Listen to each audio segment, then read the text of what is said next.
El Señor ponía en mi corazón estos 2 días anteriores de poder hablar algo que lo voy a comenzar hoy y seguramente lo voy a continuar post-reino. ¿Está bien? Yo quiero hablar sobre la unción. La unción. La unción es el tema que vamos a comenzar a hablar estos días. Y dice Lucas capítulo 4, versículo 18: el Espíritu del Señor está sobre mí, por cuanto me ha ungido. Lucas 4:18: el Espíritu del Señor está sobre mí, dijo Jesús, por cuanto me ha ungido para dar buenas nuevas a los pobres. Me ha enviado a sanar a los quebrantados de corazón, a pregonar libertad a los cautivos y vista a los ciegos, a poner en libertad a los oprimidos, a predicar el año agradable del Señor. Mateo 26:36 dice de la siguiente manera: entonces llegó Jesús con ellos a un lugar que se llama Getsemaní y dijo a sus discípulos: sentaos aquí, entre tanto que voy y oro. Y tomando a Pedro y a los hijos de Zebedeo, a Jacobo y a Juan, comenzó a entristecerse y a angustiarse en gran manera. Entonces Jesús le dijo: mi alma está muy triste hasta la muerte. Quedaos aquí y velad conmigo. Yendo un poco adelante, se postró sobre su rostro orando, diciendo: Padre mío, si es posible, pasa de mí esta copa, pero no sea como yo quiero, sino como tú. Vino luego a sus discípulos y los halló durmiendo y dijo a Pedro: ¿así que no habéis podido velar conmigo una hora? Velad y orad para que no entréis en tentación. El espíritu a la verdad está dispuesto, pero la carne es débil. Otra vez fue y oró por segunda vez diciendo: Padre mío, si no puede pasar de mí esta copa sin que yo la beba, hágase tu voluntad. Vino otra vez y los halló durmiendo, porque los ojos de ellos estaban cargados de sueño, y dejándolos se fue de nuevo y oró por tercera vez diciendo las mismas palabras. Entonces vino a sus discípulos y les dijo: dormid ya, descansad, he aquí ha llegado la hora, el Hijo del Hombre es entregado en manos de pecadores. Levantaos, vamos, ved, se acerca el que me entrega. Miren, si hablamos de unción, hablamos del ungido por excelencia. Jesús Cristo, Jesucristo, Jesús el ungido. Cristo quiere decir ungido. El ungido por excelencia es Cristo. Y si bien hay una única unción para nuestras vidas, que es la unción del Santo, yo quiero referirme a 2 aspectos de la unción. Lo primero es ese aceite, esa unción para desarrollar la misión y el ministerio. La palabra de Dios dice en Lucas, como leímos recién: me ha ungido Dios para es propósito. Hay una unción de consagración para la misión. En la antigüedad, en Éxodo capítulos 29, versículo 7, por ejemplo, entre otros, dice: luego tomarás el aceite de la unción y lo derramarás sobre su cabeza y le ungirás. Esto relacionado a los sacerdotes, al sumo sacerdote, donde Moisés deja las indicaciones, donde ese aceite de la santa unción debería ser derramado para ungir, para consagrar a los sacerdotes, pero también a los reyes. Vemos en la palabra en Salmos capítulo 89, versículo 20, que dice así la palabra: hallé a David mi siervo y lo ungí con mi santa unción. Hermanos, esa unción de consagración divina es para propósitos específicos y santos. La de los sacerdotes, la de los reyes que en la antigüedad se hacían. Ahora, yo quiero recordarle a ustedes que la palabra de Dios dice que nosotros, ¿qué somos? Reyes y ¿qué? Y sacerdotes. Por tal motivo hemos sido apartados, hemos sido santificados, hemos sido consagrados para un propósito divino, para una misión especial. Y lo que Dios nos ha pedido hacer a usted y a mí, no lo podemos hacer con nuestras fuerzas humanas y con nuestra humana sabiduría. Es por eso que necesitamos su unción para la misión. Hay una unción que es para la misión que Él nos ha encomendado, por cuanto me ungió Dios para dar buenas nuevas a los pobres, para sanar a los quebrantados de corazón, para libertar a los cautivos, vista a los ciegos, para poner en libertad a los oprimidos, para predicar el año agradable del Señor. O sea, todas estas son acciones que solo el Espíritu Santo de Dios las puede hacer.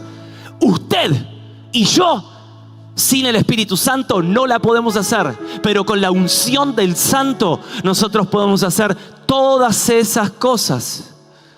Hermanos, este ministerio, esta obra, Santuario de Fe, no hubiera sido posible sin la unción del Señor. Tantas almas liberadas del cautiverio, de la esclavitud, vista a los ciegos espiritualmente hablando. Dios sanando a los quebrantados de corazón, dando las buenas nuevas a los pobres de espíritu. Miren, hermanos, el Espíritu Santo es el que nos da esa unción para poder caminar en el poder del Espíritu. Ahora, no solamente para eso, sino también la unción es para poder diseñar, como en la antigüedad. Bezaleel, lleno del Espíritu, de la sabiduría y de la unción del Santo, dice que diseñó todo el templo. Y todas las cuestiones de oro, de plata, de los entelares, las columnas, todo tenía una sabiduría y una unción para diseñar. Y hay muchos que Dios les está dando una unción para desarrollar el propósito, para diseñar ropa con mensajes ungidos, para diseñar edificios, para diseñar proyectos, para diseñar páginas web, para diseñar o inventar cosas, para componer, para escribir. Dios nos da unción para hacer riquezas. Pero todas esas cosas son para llevar adelante los propósitos santos de Dios. Porque hay una unción que es para la misión y para desarrollar el ministerio. Ahora yo quiero hablarte por un instante de otra característica de la unción, que es la unción para la formación de Cristo en nosotros. Hay una unción que yo la llamo la unción de carácter. Y esta unción, este aceite, se obtiene por medio de los procesos, amados hermanos. Esta unción se obtiene por medio de los procesos. Es por eso que yo quiero hablarte del proceso de la unción, el proceso del aceite, por unos instantes. Y es acá donde quiero concentrarme en esta mañana. El proceso del aceite. Hay un proceso por el que pasa la aceituna hasta obtener el aceite extra virgen. Hay un proceso inevitable que la aceituna pasa hasta ser aceite de oliva extra virgen, sobre o supervaluada por aquellos que les gusta comer bien, sanamente y exquisitamente. Miren, este proceso, entre otros, voy a dar algunas características, es el siguiente. Primeramente, pasa por un sacudimiento el árbol de oliva. Hay un sacudimiento donde las aceitunas hermosas, coloridas, que están ahí arriba, que están bien contentas y felices, ahora son sacudidas, son arrancadas y ahora están por el piso. ¿Cómo puede ser que esas olivas tan verdes, tan negritas en otros aspectos o en otro lado, son tan hermosas y están tan bien allá arriba, por momentos ahora están siendo sacudidas y están siendo arrancadas, y desde estar arriba ahora están por el piso? Y yo me acordaba cuando el Señor le habla a Simón y le dice: Simón, he aquí Satanás os ha pedido para zarandearos como a trigo, pero yo he rogado por ti para que tu fe no falte. Esta palabra zarandear significa en el griego apalear. Es como cuando zarandeas con fuerza algo, la zaranda de aquel tiempo, para poder filtrar el trigo y que quede solamente lo bueno. Bueno, esa palabra es apalear. Así es como la aceituna se siente cuando es sacudida, cuando es arrancada desde arriba, de lo más lindo, desde su comodidad, para estar ahora en un lugar muy abajo. Lo segundo que sucede con este proceso de la aceituna para ser transformada en aceite extra virgen es el molino. Yo ahora estuve en Israel y le saqué una foto al molino.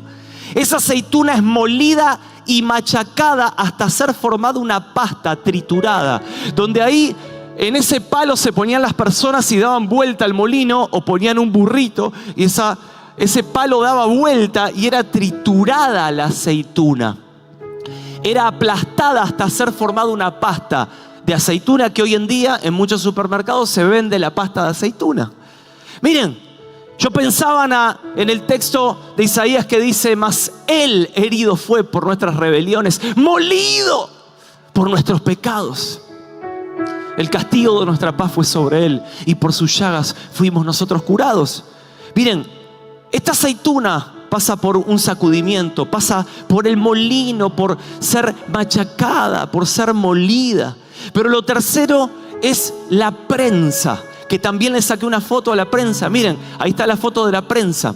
Una vez que es hecha una pasta a la aceituna, la meten aquí en esta prensa, que son grandes piedras que la aplastan a tal punto, es aplastada hasta sacar el aceite, el líquido más puro de esa aceituna. Hay un videíto que ahí muestra un poco las dos cosas, si los chicos lo tienen, que pude filmar. Ese es el videíto donde está la prensa de molino, primeramente, que es esa. Usted va a ver ahí la pasta cómo está, negra, de la aceituna. Miren, todo eso es la pasta de aceituna, para luego ir a la prensa, donde no solamente es machacada, sino que ahora es aplastada al punto de extraer ese aceite. Hermanos, miren,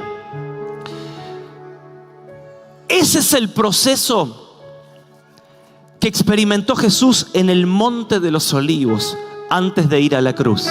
De hecho, Getsemaní significa prensa de olivo, prensa de aceite.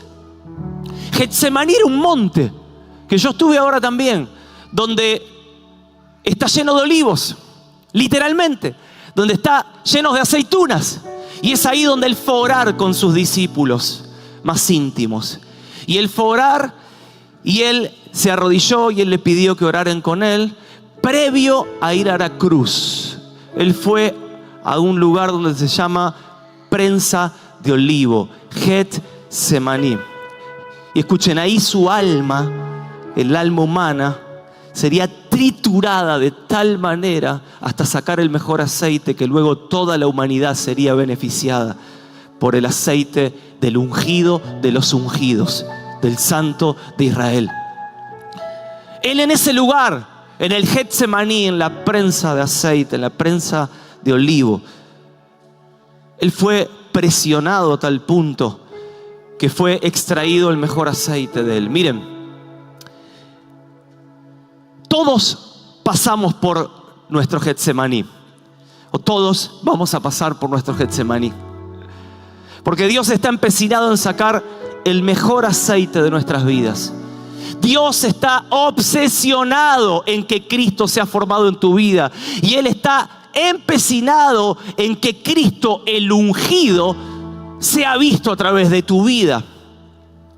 Entonces, es por eso que es necesario nuestro Getsemaní. Y yo quiero hacer algunas consideraciones sobre nuestro Getsemaní. Primeramente, nuestro Getsemaní, amados hermanos, es un lugar de tristeza, de angustia y muchas veces hasta sensación de muerte. Nuestro Getsemaní, si no lo has pasado, lo vas a pasar. Es un ámbito, es un lugar necesario para descubrir un montón de cosas en nuestras vidas. Pero miren lo que dice el versículo 37 de Mateo 26. Comenzó a entristecerse y angustiarse en gran manera, y dijo: mi alma está muy triste hasta la muerte.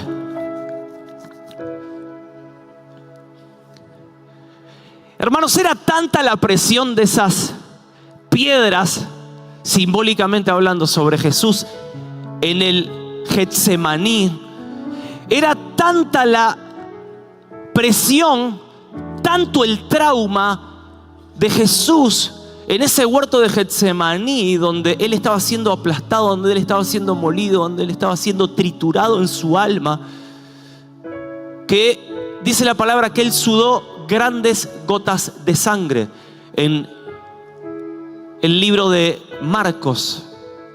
Y esto se llama hematohidrosis. El otro día lo busqué. Es cuando nuestros vasos sanguíneos capilares que alimentan las glándulas que nos hacen sudar se rompen debido a la gran presión y al gran estrés que muchas personas viven.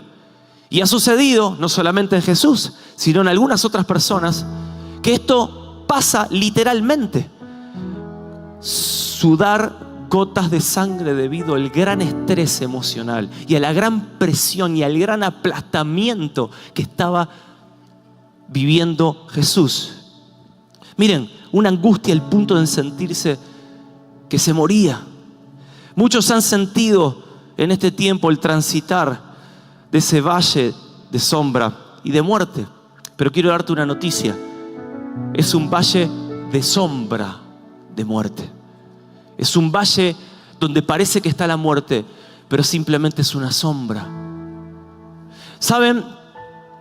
Las palabras nos deja ver un vislumbre, y a mí me encanta esto, de lo que sucedía en el alma humana de Jesús antes de su muerte. Yo quiero recordarte, amado hermano, que Jesús era tan divino como Dios, pero tan humano como vos y como yo. Él era 100% Dios, pero era 100% hombre. Él, en el Getsemaní, estaba siendo triturada su alma como una aceituna para ser extraído el mejor aceite. Aunque era Dios, acá la palabra de Dios nos deja ver cómo la parte humana del Hijo de Dios estaba siendo expresada, estaba siendo manifestada. Y Dios quiso compartir con nosotros el clamor de su Hijo en el momento de mayor dolor y de mayor intimidad jamás visto en la vida de Jesús. Hermanos, si Jesús en su Getsemaní pasó por profunda tristeza y angustia, ¿quién dice que nosotros no la vamos a pasar? Hermano, no estés triste. Un corazón contento es el que alaba a Dios. Buenísimo, sí. Pero hay momentos en la vida donde el Señor permite que pasemos por nuestros Getsemaní para ser presionados, triturados, quebrantados en nuestra alma. Y nos vamos a sentir tristes, nos vamos a sentir angustiados y muchas veces vamos a sentir una sensación tan horrible y tan fea que nunca jamás hemos sentido. Lo segundo que yo veo que es un lugar donde estamos solos. Un lugar donde usted y yo estamos solos. Y aunque estamos rodeados de gente que nos ama, aunque estamos rodeados de los íntimos, como Jesús tenía los tres, los más íntimos, no pudieron acompañarlo en su dolor. No pudieron hacerle el aguante ni siquiera una hora, hermano. Ni una hora habéis podido velar. ¿Saben por qué nadie nos va a poder ayudar? Yo quiero decírtelo. Porque es nuestro Getsemaní. Es mi Getsemaní, es mi prensa de oliva para sacar el mejor aceite dentro de mí. Es por eso que estamos solamente Dios y yo. Lo tercero que yo veo es que es un lugar donde renuncio a mi voluntad para hacer la voluntad del Padre. Miren lo que dice el versículo 39. Padre mío, si es posible, pasa de mí esta copa. Pero no sea como yo quiero, sino como tú. Hágase tu voluntad. ¿Saben que la copa de Dios que Jesús tenía que tomar, hermano, en la antigüedad o en el libro de Isaías, en el Viejo Testamento, se refiere a la ira de Dios que él tenía que tomar y que él tenía que enfrentar al ir a la cruz? Era el juicio de Dios por los pecados de toda la humanidad. Era el infierno mismo que Él tenía que tomar. Hermanos, hay muchos mártires en la vida que dieron su vida por Jesús, que enfrentaron la muerte, la cruz, la horca, que enfrentaron el aceite hirviendo, con su rostro como un pedernal, mirando al cielo y agradecidos por ser dignos de la muerte.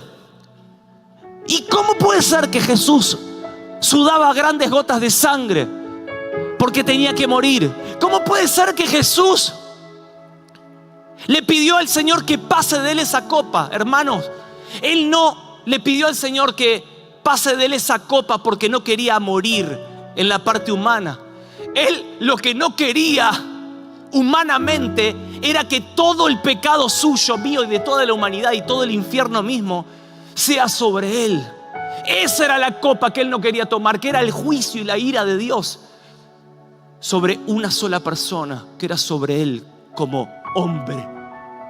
Amados, alguien dijo, Jesús sería triturado con una ira sin misericordia para hacer posible que los creyentes podamos disfrutar una misericordia sin ira.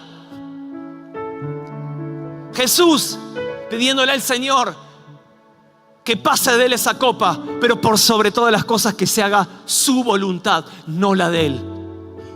Hermanos, la unción no es gratis. La unción de formación de la persona de Cristo en nuestras vidas no es gratis. Nadie la recibió por reírse, por caerse o por temblar. O porque le pongan la mano. La unción tiene un precio. Y la unción no es solamente el ayuno y la oración, que obviamente es parte, sino que el precio de la unción es la abnegación. Es la muerte al yo, la muerte a mi voluntad. Porque si el grano de trigo no cae en tierra y muere, queda solo. Pero si muere, lleva mucho fruto. Entonces, el precio de la unción, hermanos, tiene que ver con morir a mi voluntad y a uno mismo. La unción nos cuesta todo, todo, todo. En nuestro Getsemaní, amados hermanos, nuestra voluntad es aplastada. En nuestro Getsemaní, hermanos, nuestra voluntad es triturada, es quebrantada, para que sea expresada la voluntad del Padre y del Hijo y del ungido a través mío. Y así poder experimentar la buena, la perfecta y la agradable voluntad de Dios en mi vida. Qué hermoso es cuando más allá del dolor, cuando más allá de la tristeza, de la angustia, de los sentimientos diversos que tenemos en nuestra mente, en nuestro corazón, podemos atravesar el Getsemaní y poder empezar a disfrutar la buena, la perfecta y la agradable voluntad de Dios en nuestra vida. Cuarto, nuestro Getsemaní es un lugar de decisión, de obediencia y de dependencia. Miren, Jesús fue voluntariamente a su Getsemaní. Él le dijo a los discípulos, vamos a orar al monte de los olivos, a la prensa de los olivos. Vamos a orar, acompáñenme. Él fue voluntariamente. Pero, amados, ¿saben cómo generalmente llegamos nosotros a nuestro Getsemaní? Dios empujándonos. Vamos a tu Getsemaní. Y nosotros dándonos vuelta y diciéndole, no me empujé. No me empujé. Vamos, te dice Dios, no me empujé, te dije. Vamos a tu Getsemaní. No me pará un poquito. No me empujé. Y así estamos, luchando con Dios para entrar a nuestro Getsemaní. Y yo quiero darte una noticia, amado hermano. Vas a llegar a tu Getsemaní por las buenas o por las pruebas. ¿Cuántos dicen amén? Por las buenas sería lo mejor.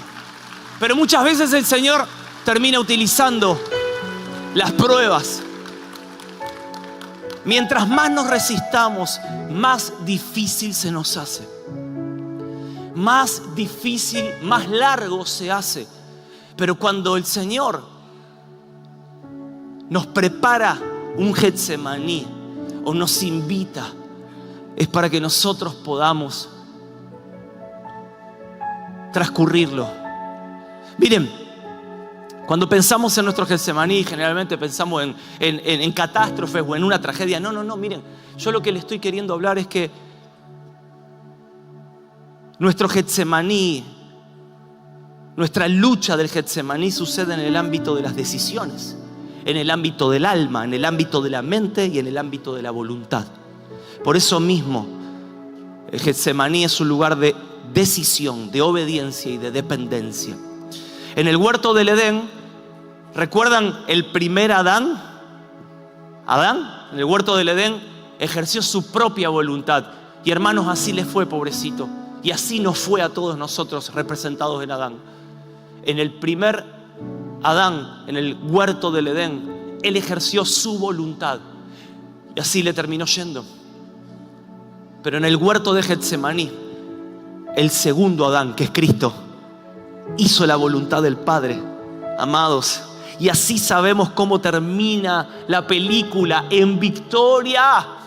Y nosotros somos beneficiarios de aquella gracia, de aquella unción que se exprimió en el Getsemaní del Hijo de Dios y que dijo: Señor, aunque me duele que no se haga mi voluntad, sino que se haga tu voluntad. Y es por eso que hoy nosotros vivimos en victoria a causa de que una persona le dijo sí al Getsemaní de Dios y decidió ser obediente a la voluntad del Padre y depender 100% de la voluntad de Dios.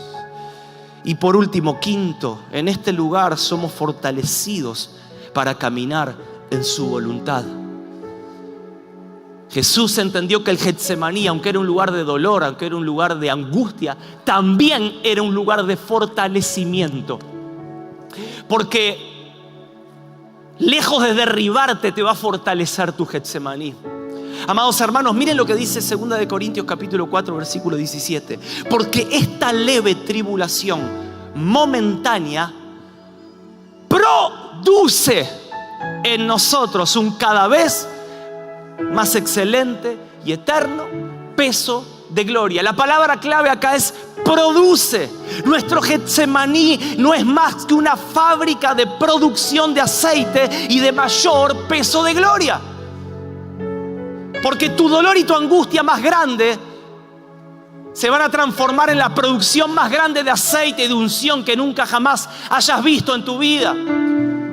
Ese dolor, esa angustia y esa sensación de muerte, lo único que van a producir en tu vida es una fabricación de aceite que nunca antes te imaginaste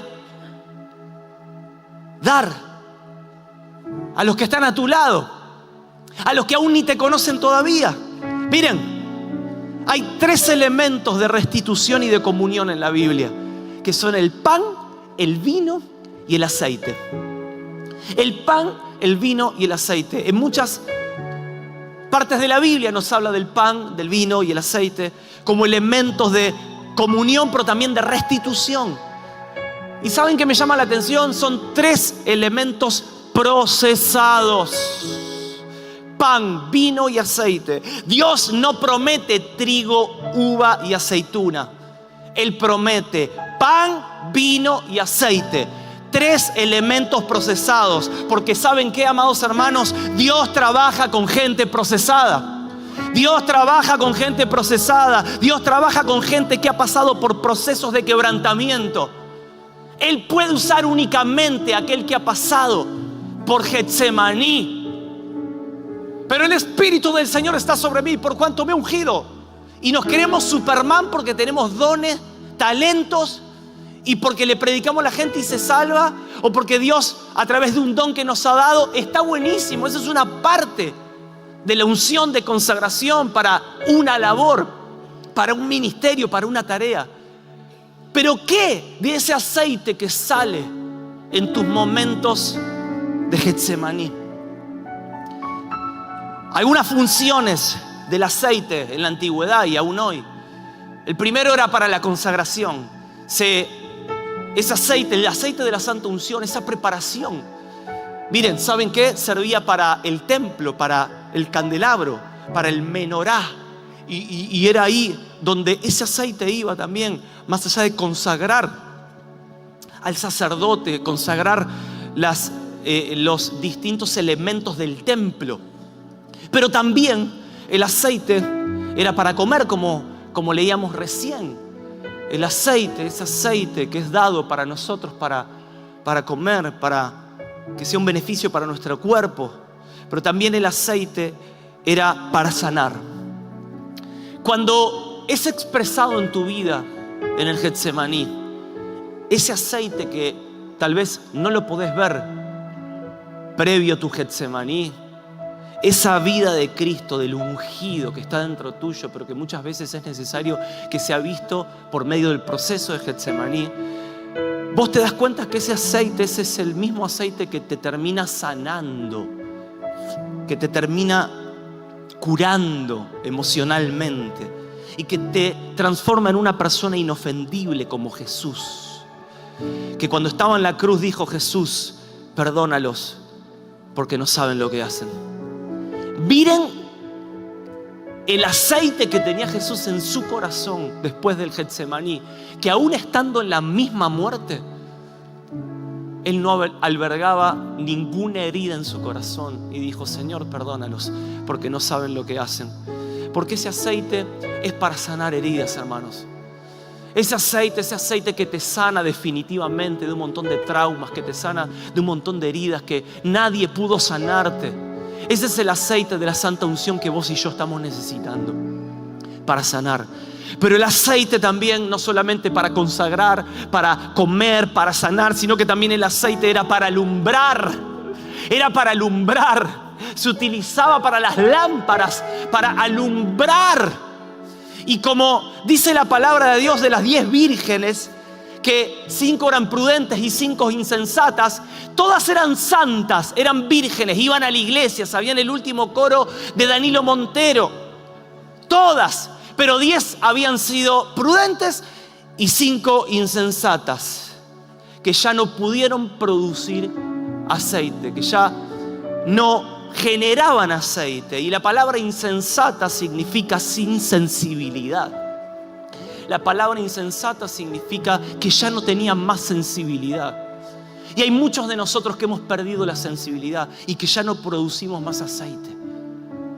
Por eso Dios nos llama la atención. Sin darnos cuenta, muchas veces hemos perdido la sensibilidad espiritual. Y lo único con lo que se quedaron esas vírgenes fue con las lámparas, con la estructura, con esto, con el sonido, las luces, con el micrófono. Pero ya no tenían más aceite, porque no cultivaban el aceite de la intimidad y de la relación con el esposo. Y el resultado, ¿saben cuál fue? No pudieron velar en su noche más oscura. No pudieron aguantar en la noche más triste, más fuerte, porque no tenían más aceite. Dios nos está llamando a cultivar un aceite que nos haga no solamente arder por dentro como Juan el Bautista, sino que también dice la palabra de Juan el Bautista que al arder por dentro, lo consiguiente era que él alumbraba por fuera. Era una antorcha que ardía y que alumbraba.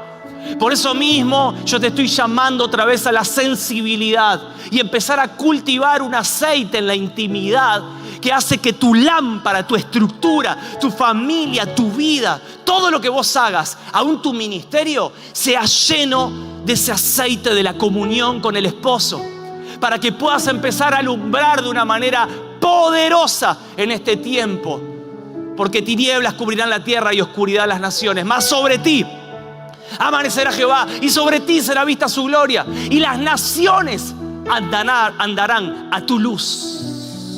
Ahora, ¿van a encontrar luz en nosotros?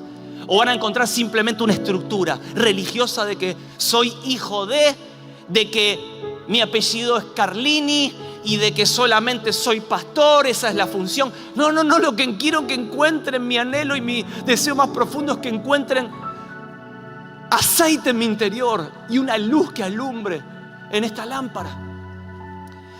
Termino con esto, amados hermanos. Hay un ejemplo que es similar al de Jesús, que es el de David.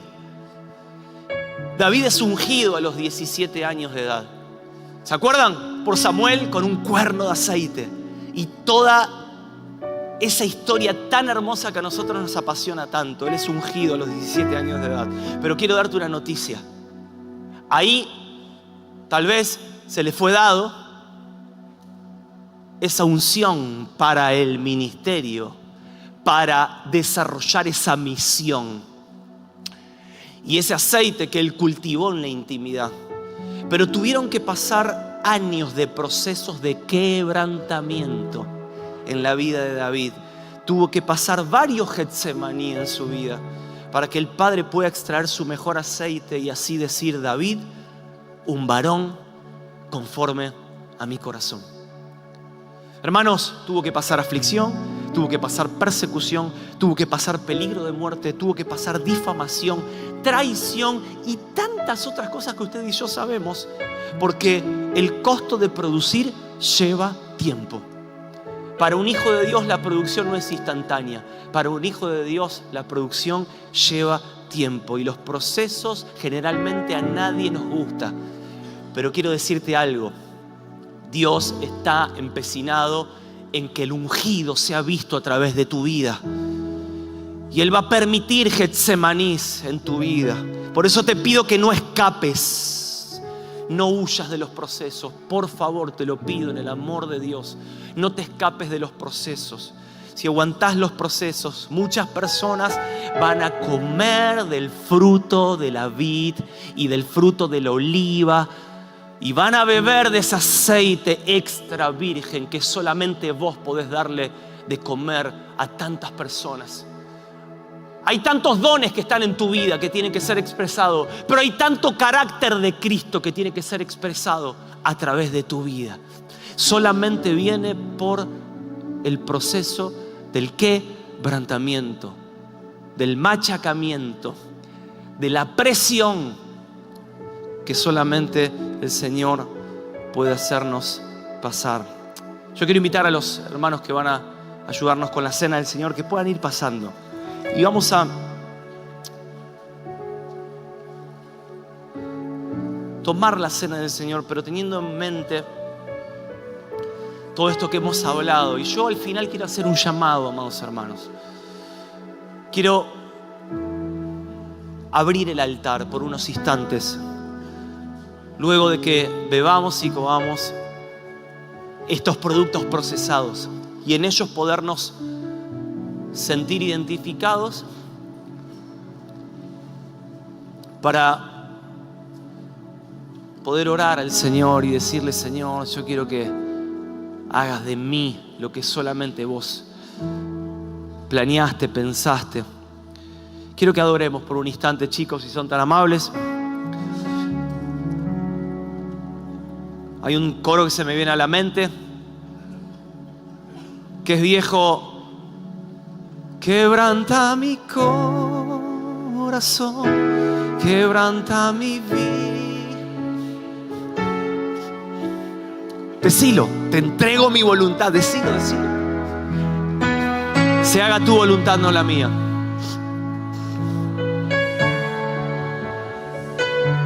Todo cuanto tengo es tuyo. Yo quiero menguar para que crezcas tú. Quebranta mi corazón, quebranta mi vida. Aunque duela, Señor, muchas veces. Entrego mi voluntad a ti. Todo lo que soy, pueden ir pasando, Señor, los hermanos a medida que van. Cuanto tengo es tuyo. Yo quiero menguar para que crezcas tú. Yo quiero más de ti, decirle al Señor.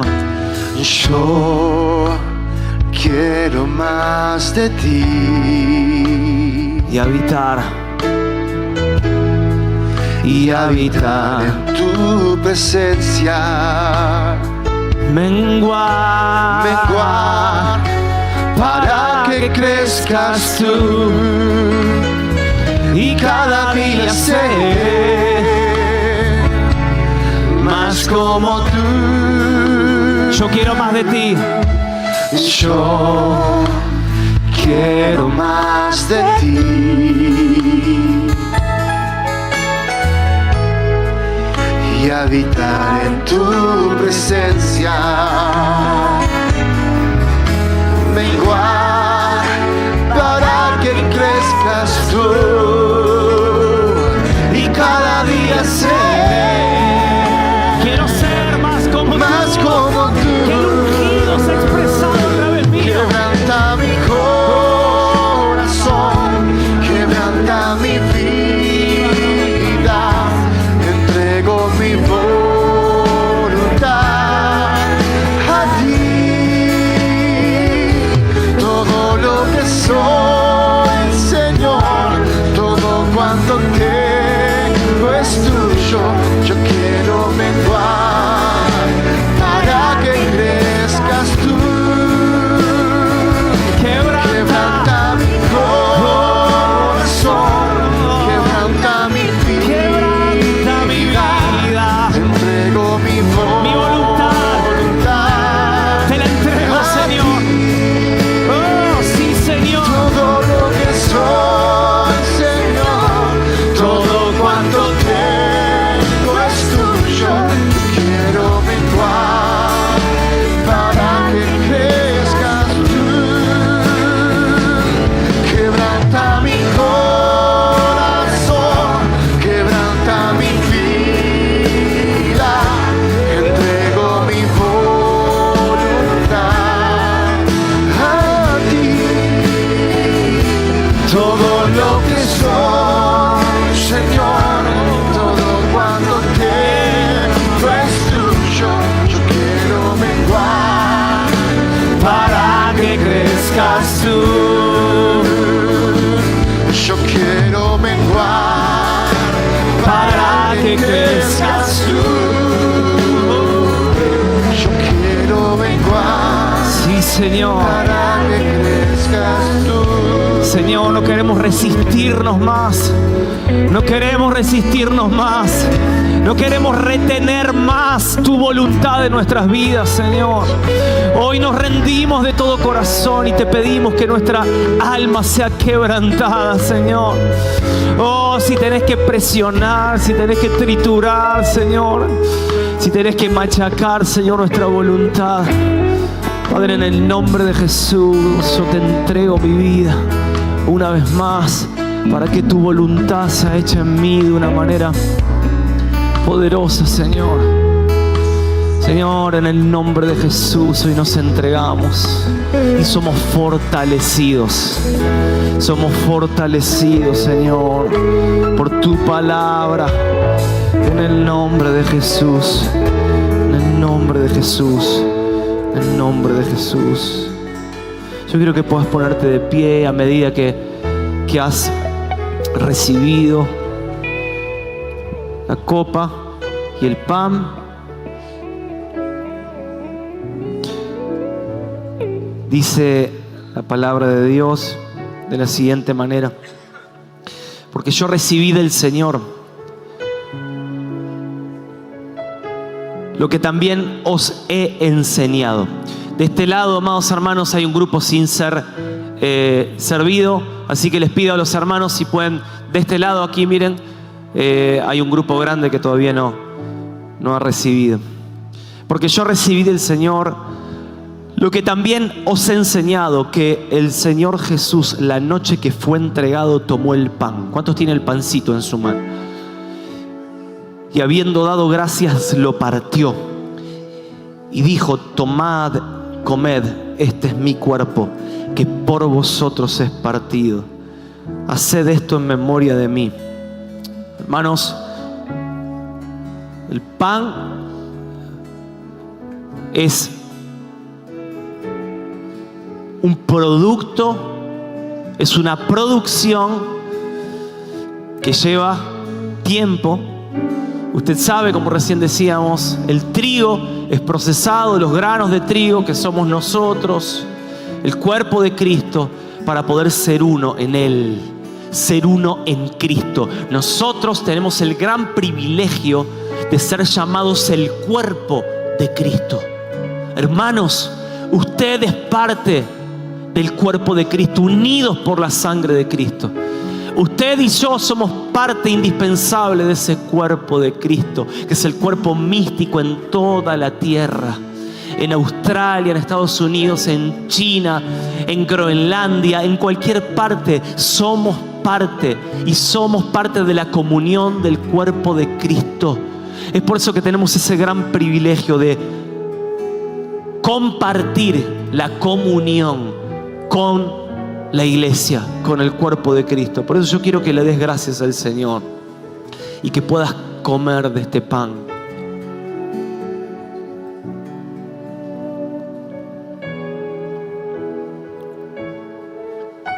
Asimismo tomó también la copa después de haber cenado, diciendo: esta copa es el nuevo pacto en mi sangre. Haced esto todas las veces que lo bebiereis en memoria de mí. Esta sangre inauguró, la sangre de Cristo inauguró un nuevo pacto que dejó anulado el viejo pacto, donde nosotros teníamos que hacer muchas cosas para ser salvos. Pero amados hermanos, esta sangre nos ha dado salvación, nos ha dado sanidad, nos ha dado restauración, restitución, nos ha dado todo lo que usted y lo que yo no podíamos lograr por nuestros propios medios. Pero el Cordero de Dios que quita el pecado del mundo, Él nos ha dado de beber de esta sangre, de esta copa, de este vino, para que nosotros podamos ser parte de la comunión del cuerpo de Cristo y que esa sangre fluya en el cuerpo. Y que ya no seamos más uno u otro, no, sino que seamos unos en Cristo. Ya no hay griego, no hay judío, no hay gentil, no hay esclavo, no hay nadie, hermano. Somos unos en Él por la sangre de Cristo. Es por eso que esto es una oportunidad para cada uno de nosotros de renovar ese pacto que Él hizo con nosotros una vez y para siempre. Pero nosotros hoy lo volvemos a renovar y le volvemos a pedir perdón. Nos examinamos y le decimos: Padre, con tu sangre limpia mi vida. Porque yo quiero, Padre, cada día renovar ese pacto que vos hiciste una vez y para siempre conmigo. Es por eso que yo te pido, acepta esta oportunidad que el Señor te está dando. Bebé de esta copa con gratitud. Sí, examínate, pero decirle: Señor, yo quiero entender esto como una oportunidad para los días que vienen de aquí en adelante. Porque yo al beber esto voy a ser fortalecido. Al comer el pan voy a ser fortalecido interiormente para caminar como Elías, cientos de kilómetros de manera sobrenatural. Lo que Dios va a hacer en esta mitad de año en adelante para con tu vida nada tiene que ver con lo que has vivido hasta este momento. Por eso mismo yo te animo a que puedas entender que la copa y el pan es un fortalecimiento interno. Y ese Getsemaní que has estado pasando no es más que una fortaleza del cielo divina. Y es un motor dentro tuyo. Hay un B-Power que se está activando al momento de comer, de beber y de entender que lo que has estado pasando no es más que un fortalecimiento espiritual para tu vida, para transcurrir los días que vienen de aquí en adelante. Yo quiero que bebamos en el nombre del Padre, del Hijo y del Espíritu Santo. Padre, gracias te damos. Gracias te damos. Gracias te damos. Así pues, todas las veces que lo comieres este pan y bebieres esta copa, la muerte del Señor anunciáis hasta que Él venga. Cristo viene pronto, amados hermanos. Él viene, pero Él viene a buscar una iglesia pura y sin manchas, una iglesia procesada, una iglesia sin arrugas, una iglesia que haya enfrentado su Getsemaní. Yo quiero simplemente abrir el altar y quiero pedirle a los pastores que puedan ayudarnos y ayudarme. Aquellos que dicen: Señor, yo necesito fuerzas del cielo. Aquellos que dicen: Señor, yo quiero rendir mi vida en el altar, como simbólicamente decirle: Señor, quiero manifestar que estoy transcurriendo mi Getsemaní. Nosotros queremos bendecirte, queremos levantar tus brazos, queremos animarte de parte del Espíritu Santo, pero queremos adorar por sobre todas las cosas y entender que todos tarde o temprano hemos pasado nuestro Getsemaní. y dedicar estos últimos minutos en la presencia de Dios. Que los chicos nos puedan ministrar y los pastores sean tan amables de ayudarnos a orar, a levantar los brazos espiritualmente de cada uno de los que están aquí. Oh, sí, Señor. Yo no sé cuál es tu Getsemaní, no sé qué estás transcurriendo, no sé qué estás pasando. Un pasito más adelante, por favor. Los que están aquí adelante, un pasito más adelante, si son tan amables. Sí, Señor. Decile, Señor, quebrantame. Definitivamente, Señor. Quebranta mi vida, mi alma. Oh, todo lo que soy, Señor, todo cuanto tengo es tuyo. Yo quiero menguar para que crezcas tú. Quebranta mi corazón, quebranta mi vida. Quiero mi